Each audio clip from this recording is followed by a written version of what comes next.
오래전 일인데요. 제가 뉴저지 살 때에 운전면허 갱신을 해야 되는 때가 며칠 남지 않아서 이제 필요한 서류를 모아서 DMV에 가려고 했는데, 여러분 기억하시나요? 예전에는 여권에 I-94라고 하얀색 종이 이렇게 꽉 집어서 줬었잖아요.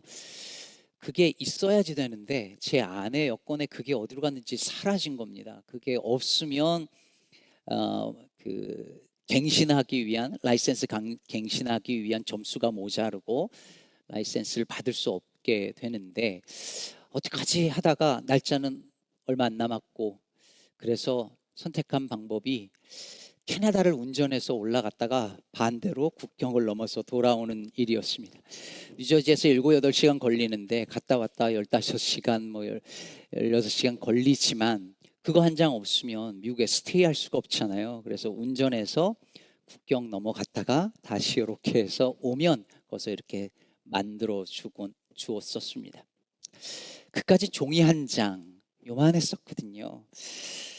그거 있어서 뭐 그게 대단한가 싶지만, 여러분 그 종이 한 장이 오늘날 우리가 살고 있는 세상에서, 이 땅에서 정말 큰 힘이죠. 요즘 불안에 떨고 있는 서류 미비자들은 말 그대로 undocumented, 다큐먼트가 모자라거나 없는 사람들입니다.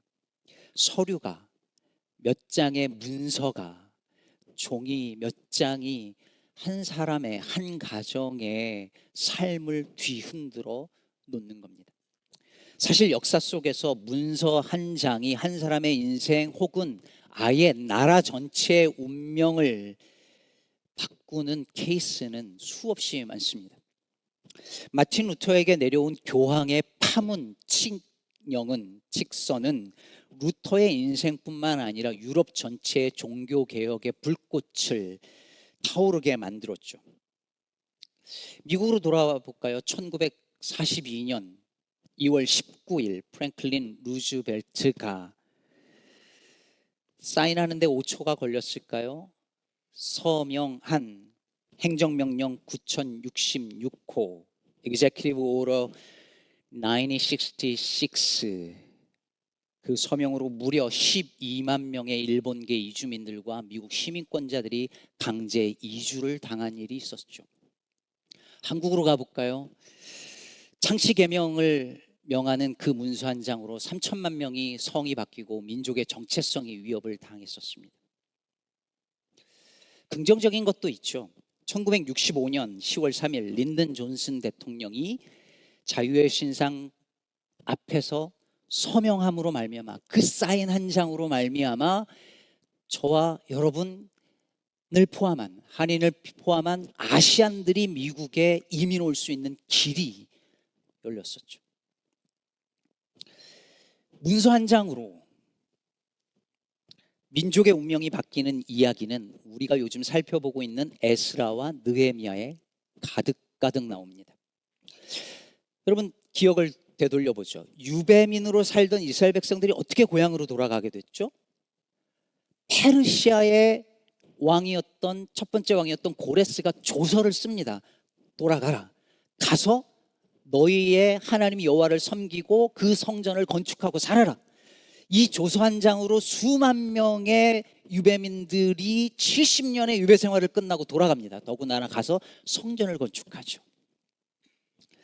근데 여러분 문제가 생겼습니다. 여러분들 성경을 따라오고 있는 분들은 기억하시겠지만, 지난주 살펴본 것처럼 성전의 기초를 이제 놓잖아요. 다 기초를 놓고 기뻐하고 통곡하고 막 이러고 있는데 어떤 이들이 찾아오죠. 와서 뭐라고 합니까?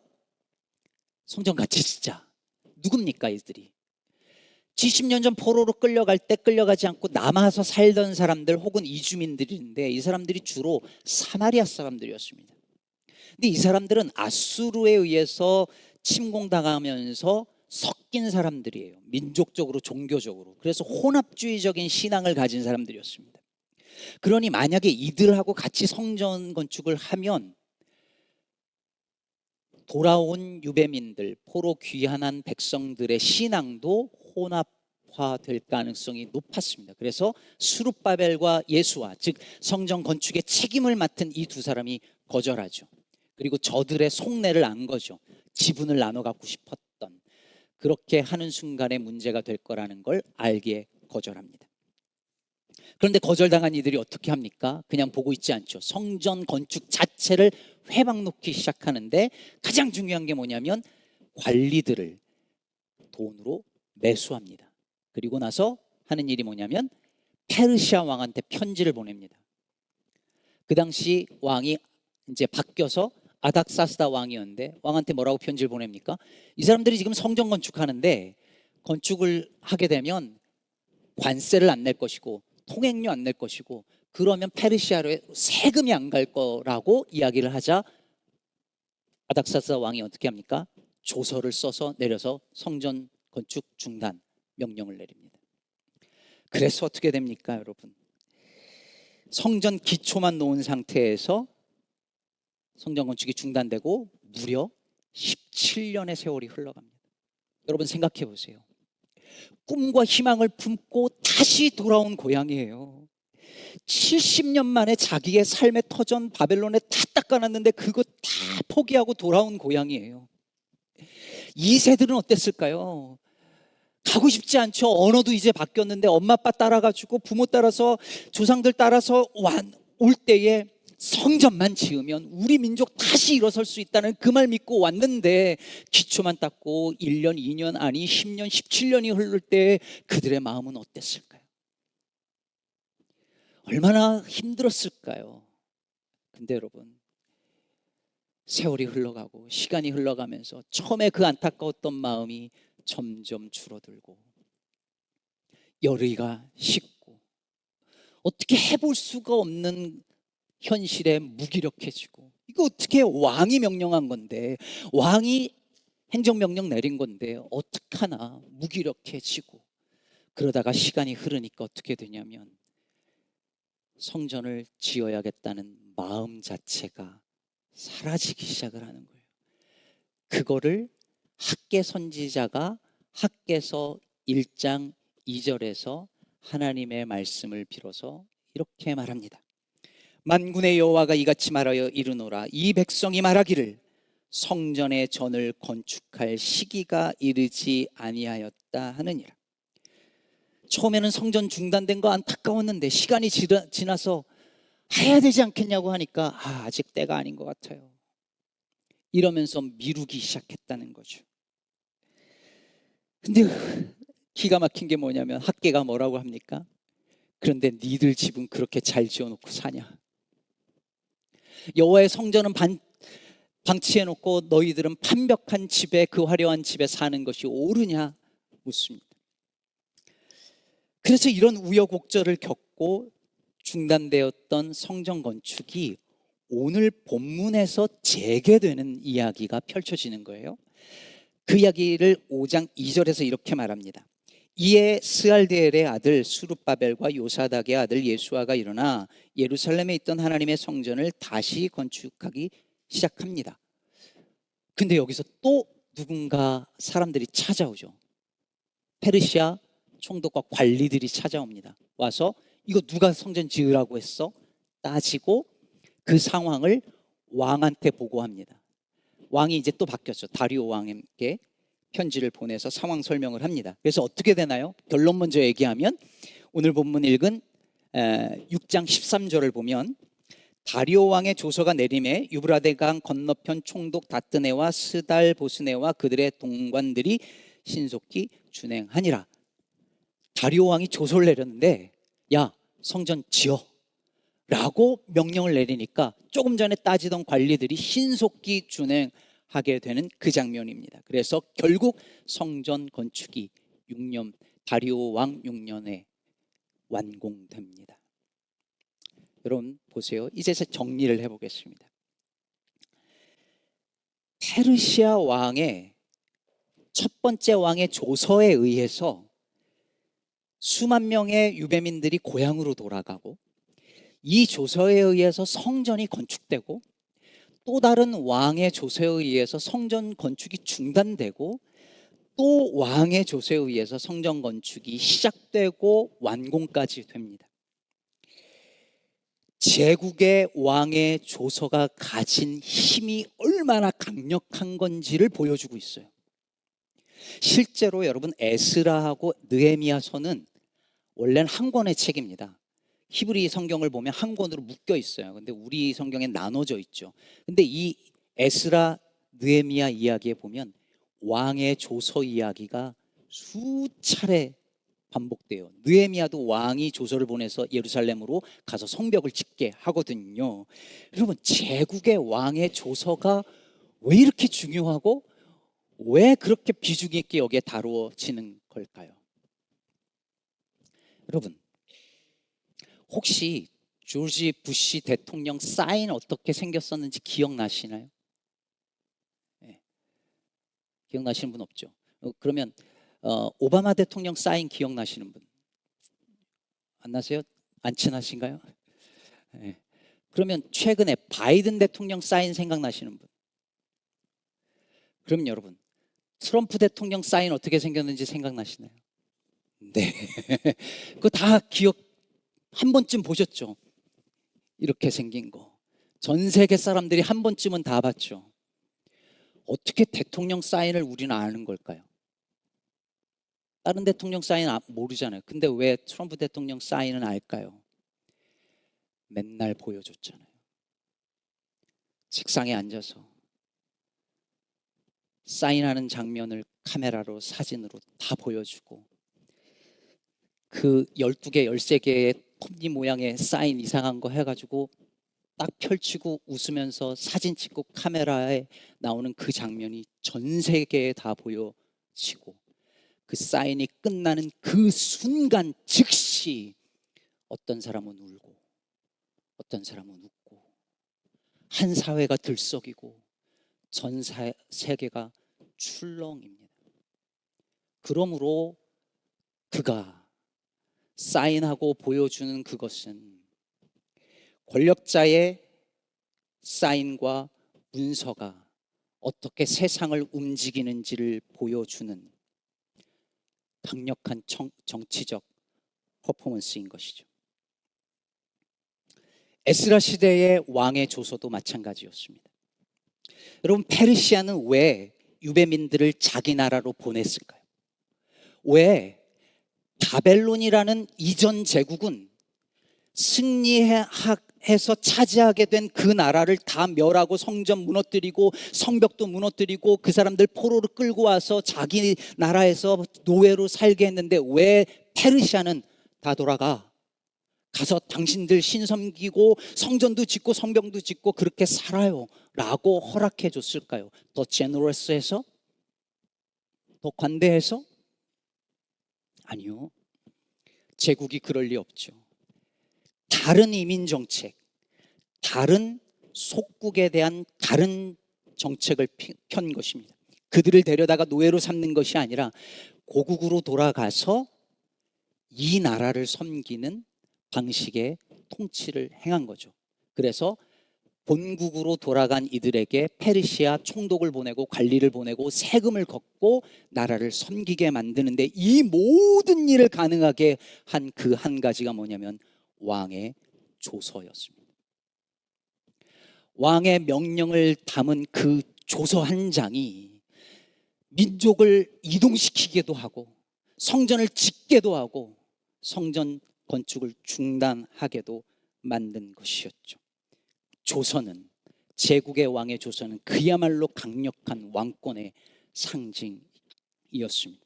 그런데 왕의 조서 한 장이 있어야 모든 불가능한 것도 가능하게 되고 가능한 것도 불가능하게 되는 그 시대에 살면서 오늘 본문에 놀라운 일이 펼쳐지는 거예요. 중단됐던 그 성전 건축에 대한 재개 장면이 5장 1절에서 다시 시작되는데, 1절을 다시 보면 선지자들 곧 선지자 학개와 이또의 손자 스가랴가 이스라엘의 하나님의 이름으로 유다와 예루살렘에 거주하는 유다 사람들에게 예언하였더니, 이에 스알디엘의 아들 스룹바벨과 요사닥의 아들 예수아가 일어나 예루살렘에 있는 있던 하나님의 성전을 다시 건축하기 시작하며 하나님의 선지자들이 함께 있어 그들을 돕더니, 여러분 지금 이 시점이 언제입니까? 수룹바벨과 예수아가 성전 건축 다시 시작하겠다고 책임을 맡고 일어선 이 시점이 왕이 허락해 준 시점인가요? 아니요. 성전 건축 그만하라고 한 그 아닥사스다의 왕의 조서가 아직 유효하던 그 시점 언젠가요? 다리오 왕이 허락해 주지 않았어요. 근데 성전 건축을 시작합니다. 왕이 명령하지 않았는데 시작합니다. 왜요? 다른 왕의 명령이 있었거든요. 만왕의 왕이신 하나님께서 선지자들의 입을 통하여 명령하시니 스룹바벨과 예수아가 그 말씀을 듣고 일어난 것입니다. 다리오 왕의 조서에 적힌 명령이 아니라 예언자에 담긴 하나님의 말씀과 명령에 순종함으로 성전 건축이 시작됩니다. 바로 이것이 에스라가 전하려고 하는 메시지입니다. 세상이 제국의 힘에 의해서, 왕의 조서에 의해서 다스려지는 것 같지만 실은 왕이신 하나님께서 역사의 배후에서 일하고 계시다라고 하는 사실을 말하고 있습니다. 조서에 담긴 왕의 명령보다 성경에 담긴 하나님의 명령에 더 귀를 기울이라고 촉구하고 있는 것입니다. 사랑하는 성도 여러분, 조서에 담긴 왕의 말이 있고 성경에 담긴 하나님의 말씀이 있습니다. 우리를 움직이는 힘은 누구의 말입니까? 누구의 말이 여러분의 삶을 움직이고 여러분의 가슴을 뛰게 하고 숨쉬게 하고 살아있고 생존하게 만듭니까?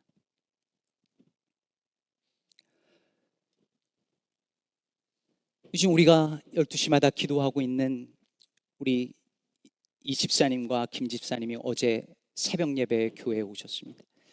함께 기도했는데요. 뭐 아시는 분들 아시겠지만 스캔 결과에서 암 크기가 그대로 있다는 이야기에 우리 같이 아파하고 했어요. 근데 우리 김 집사님과 잠깐 이야기 나누면서 그런 얘기를 했어요. 의사마다 말하는 뉘앙스가 조금씩 다른데 어떤 의사는 그 조금의 틈을 이야기하거나 딱딱한 암이 조금 말랑해지거나 이런 얘기를 조금만 해도 환자나 환자 가족의 입장에서는 그 작은 가능성의 위로나 희망을 거는 거예요. 여러분, 큰 병 걸린 사람 혹은 그 가족들은 알잖아요. 의사의 말 한마디에 천국과 지옥을 오르락내리락 하잖아요. 안에 뭐가 보여요 하는 말에 가슴이 철렁하잖아요. 괜찮은 것 같대요 라는 말에 다시 마음이 다시 회복되잖아요. 여러분, 우리에게 영향을 주는 누군가의 말이 우리를 움직여요. 우리의 가슴을 움직이고 우리의 마음을 드러났다 놨다 해요. 그렇다면 여러분, 요즘 여러분의 마음을 움직이고 삶을 움직이고 감정을 움직이는 그 말은 누구의 말입니까? 누구의 말이 우리 공동체를 이끌어가고 움직이고 있을까요? 하나님의 말씀이 나와 내 인생과 우리 가족과 우리 공동체를 움직이는 가장 강력한 힘이 되기를 축복합니다. 오늘 본문 3절 중반에 보면 성전을 짓고 있는 이들에게 페르시아 관리들이 와가지고 이렇게 말합니다. 누가 너희에게 명령하여 이 성전을 건축하고 이 성곽을 마치게 하였느냐? 그러면서 이거 누가 시켰어? 이름 대. 누가 명령했어? 명단 내놔 라고 말하는 거죠. 누가 배후야? 묻는 겁니다. 배후를 대라는 말이었습니다. 이들의 배후가 누굽니까?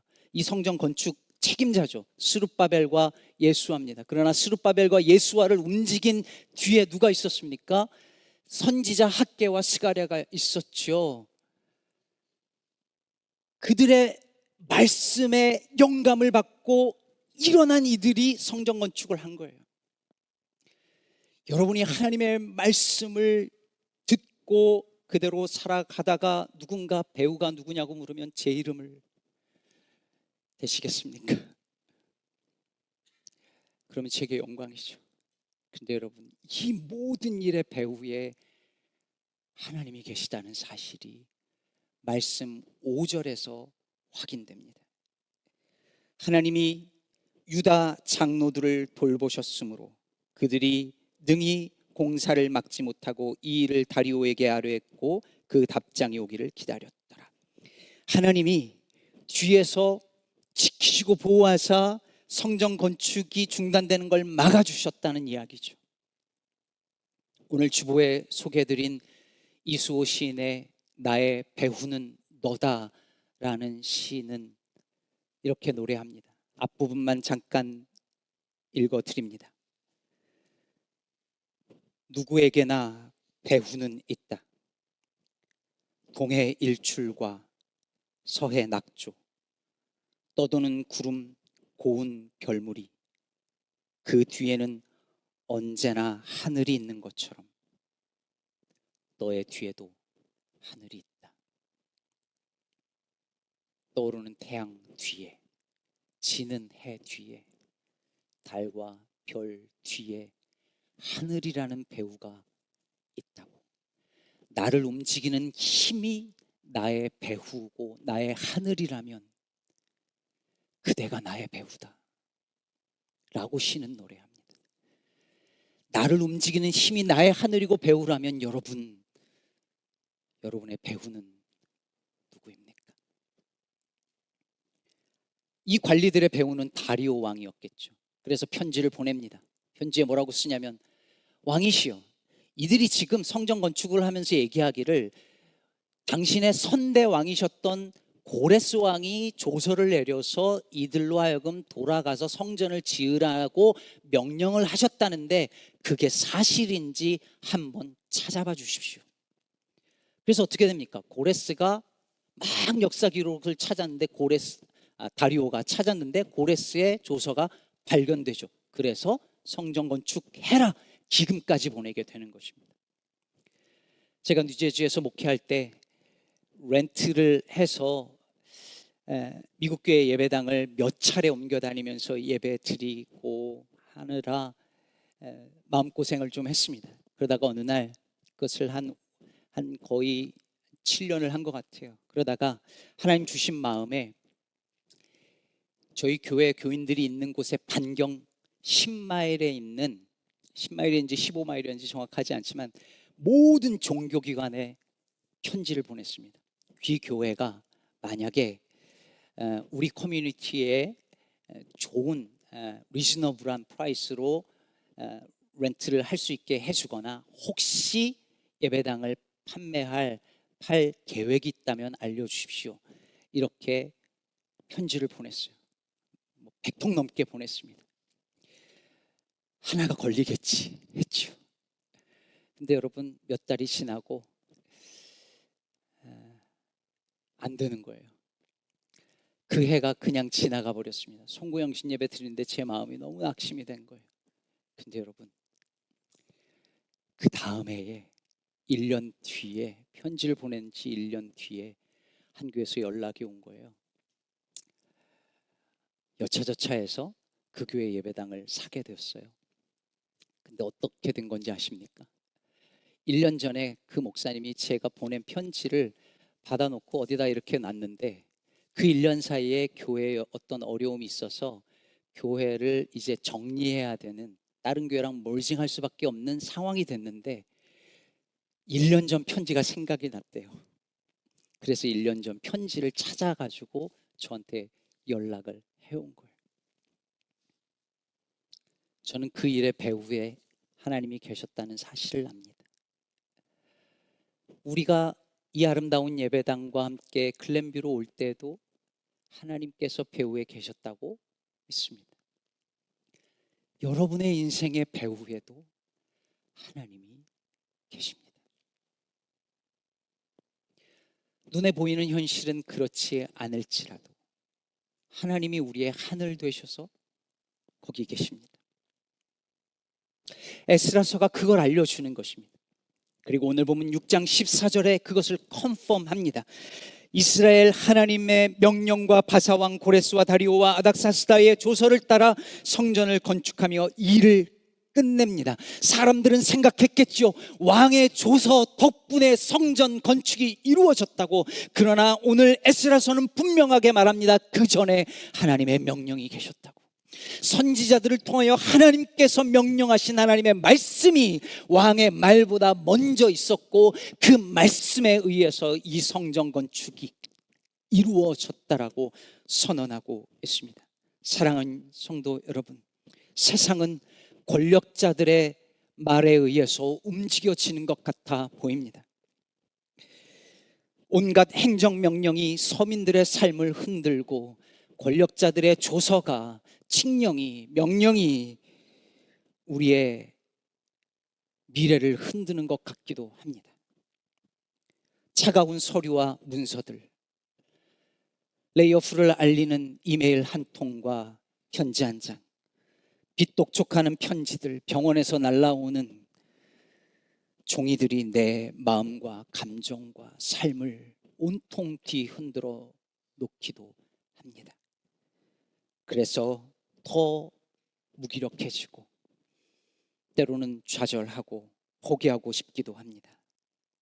그러나 우리는 그 눈에 보이는 무대 뒤에 역사하시는 하나님이 우리의 하늘이요 배후임을 믿는 사람들입니다.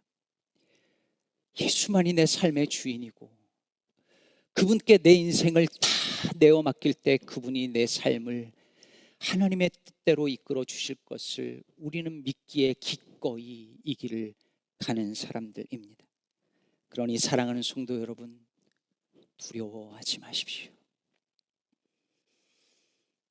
근심하지 말고 놀라지 말고, 그 어떤 조서도, 그 어떤 명령도, 그 어떤 세력도 그리스도 예수 안에 있는 하나님의 우리를 향한 사랑에서 우리를 끊어놓을 수 없음을 믿으시기를 바랍니다. 다시 소망을 품고 세상의 말이 아니라 하나님의 말씀에 기대어 다시 일어나 천성을 향하여 달려나가는 저와 여러분 되기를 주의 이름으로 축복합니다.